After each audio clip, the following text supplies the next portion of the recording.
Welcome home, family and fellow citizens of the African Order. I'm here with another video, and the topic of this discussion is you give a mouse a cookie, eventually it's going to want some milk. I got the title of this video off a movie, Air Force One, played by Harrison Ford. He played the President of the United States who was trapped aboard Air Force One by a group of terrorists. They were demanding that one of their generals be released. The catch was the terrorists didn't know the president was on the plane, and the White House didn't know where the president was, period. When Harrison Ford finally contacted the White House to let them know that he was on Air Force One, and when they told him the demands the terrorists were making, and they were willing to kill all the hostages, Harrison Ford said, under no circumstances do you let this man go, even though his wife and children were among the hostages. And he was speaking to his vice president, who was played by Glenn Close. And he said, what have I always told you? If you give a mouse a cookie, and then she said, eventually it's going to want some milk. And isn't that almost exactly how white people operate today? Isn't that how they always operated? Showing up, wanting something. Then when you give it to them, then they want something else. They never stop. You know, you come up on our shores, you ask us to help you learn how to survive on our land. Then you turn around and enslave our people. You go off, you start wars. Then you turn around and ask our people again to help you win this war. You go out and you want us to help you fight for your independence. And then you offer us freedom in return. But it's a freedom that's worthless because it's dependent upon you providing for us. You get to have independence, and freedom is the residue of independence. And this is what you give us. And then look at us today. You're still asking for our help to fight on all type of military campaigns all over the world. And look how stupid we are. Still helping, still giving you cookie after cookie, milk after milk. Somebody eventually got to stop this nonsense. And it's not going to come from our current leadership. You know, I'm looking at the Fairkhans. 20, 30 years ago, you had the Million Man March. You had 1 million people in Washington, D.C. looking for a change, looking for leadership, for guidance. And you send them back home with instructions to build businesses and industries. And you didn't give them no plan, no design. You didn't have no way to select the talent from 1 million people, because you had to have hundreds of thousands of people coming from each town, city, or state. They could have went back home and networked and built these central businesses and industries.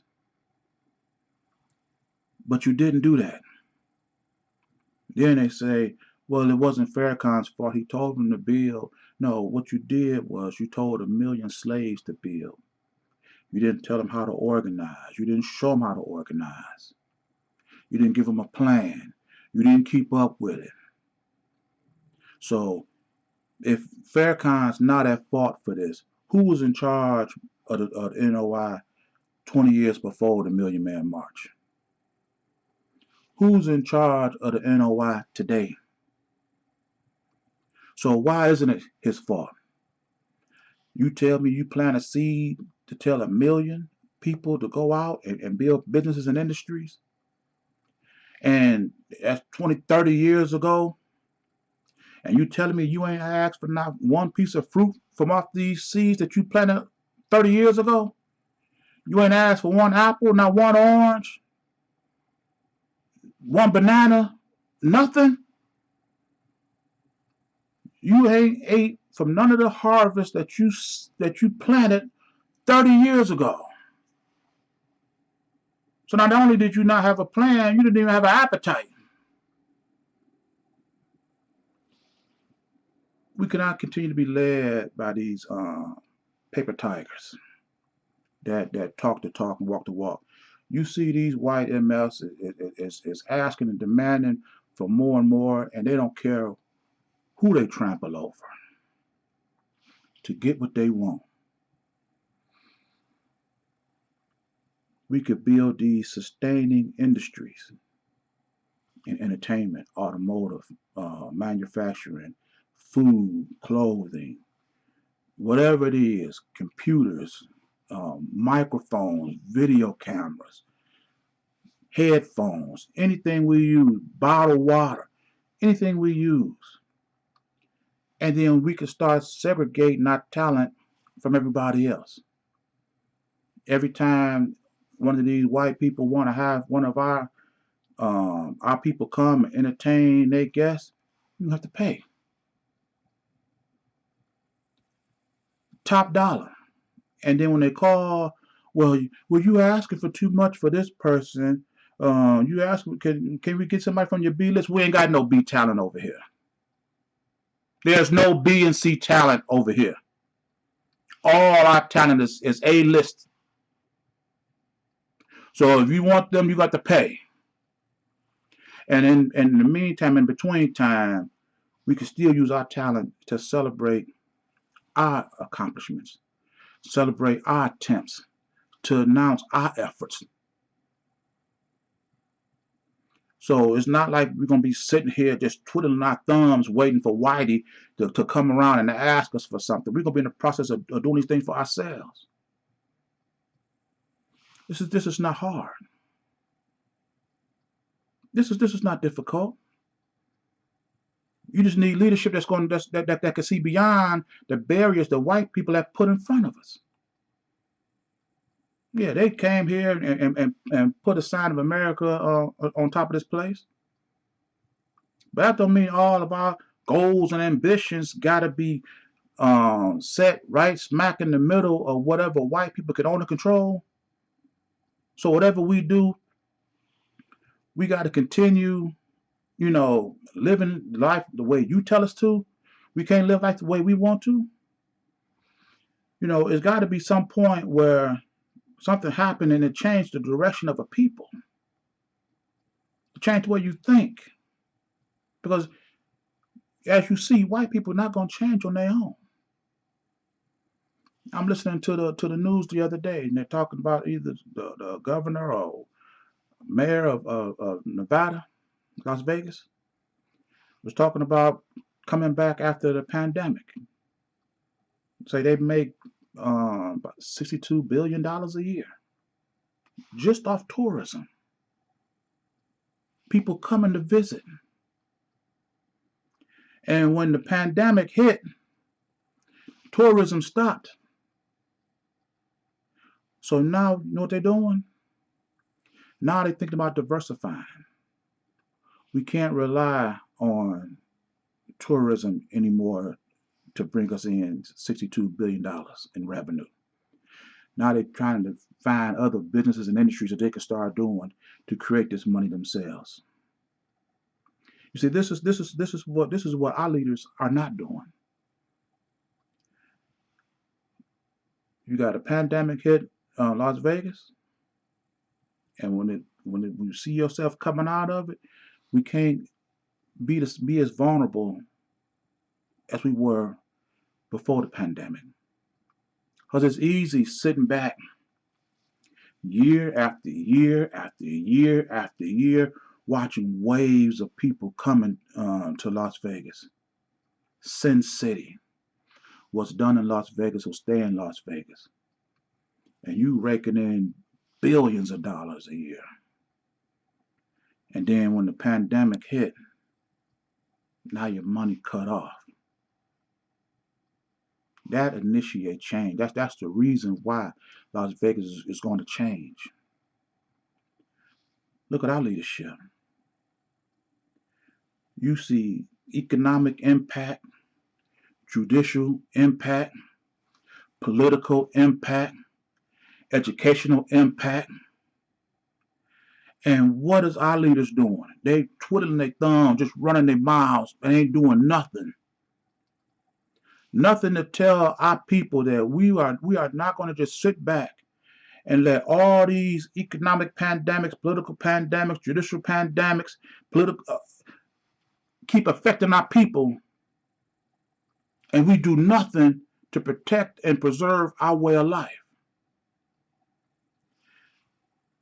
Building the essential businesses and industries is going to provide us a means to separate ourselves from whites. Take away a power from them that they never should have had in the first place. This is what leadership does. It predicts, because if anything, you should have seen this coming. You can't have a people, or for Las Vegas, for example, so vulnerable that if any flu or cold or whatever come up and it affect your tourism, then where else you gonna get your money to survive? And look at us. We so overextended, we can't educate our own children, we can't feed ourselves, we have no financial plan developed just for us, no way to finance our own businesses or ambitions. Everything we need is solely based on what somebody else is going to provide for us. Somebody got to say, we're sitting ducks. Let one white person say, I'm not going to get a blacks this no more. And you're devastated. This guy, mayor or governor of Las Vegas, he's looking to recoup $62 billion a year. I'm looking for our people to recoup $1.2 trillion a year. So that mayor in Las Vegas, what he's trying to get is chump change compared to the money that we put into this system to serve other people's interests. And then they can come out and kick us out, limit us, deny us at will, and we got no economic, no political pressure, no nothing to stop them. And this is 2021. We've been just as naked today as we was 1845, when this 1819, when this junk started. They stripped of us all of our ability to govern ourselves, educate our children, heal our sick, mentor our own. We're just as vulnerable then as we are today. And not no specific plan from any of these so-called leaders to address it.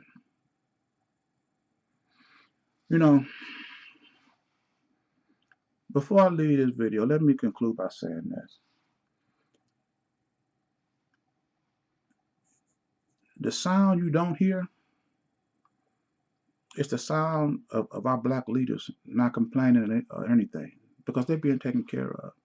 There's not a sound of complaint. There's not a sound of construction for anything for our people. But it's time for us to be the mouse. It's time for us to start asking for a cookie. And it's time for us to keep demanding. And then once you get a toehold, then you can start doing for yourself. And white people turn around and say, you know what, we let you build a toothpick factory. And then after you did that, now look at you, you got 5, 6 other factories. We let you get a political presence. And that wasn't nothing. You kept on asking for more. Now we can't request or execute any political agenda without you knowing about it. You got the political presence to prevent us from doing anything to you. You got business and industries that you support, that you control, you own. Not, we can't tell you anything. I wish these so-called black leaders, start acting like mice because your lying routines suck, bruh. Start demanding. Even Harrison Ford, with his wife and daughter on the line, terrorists on the plane, already done killed a couple of members of his own cabinet. Even he knew that at a certain point you have to draw a line somewhere. Under no circumstances are you to let this man go. I don't care what they threaten to do. We have got to be just as determined. We have to draw the line right here. We cannot continue to leave our children as vulnerable as we were. We got to stop giving to the takers because they're never going to stop taking, and start giving to ourselves. I'm going to end this video here, and if you like this message, please like the video, share the video. If you like the content, subscribe to the channel. And with this video, as with all my videos, it is for the complete liberation of my people. And I'll see you in my next message. Ashe.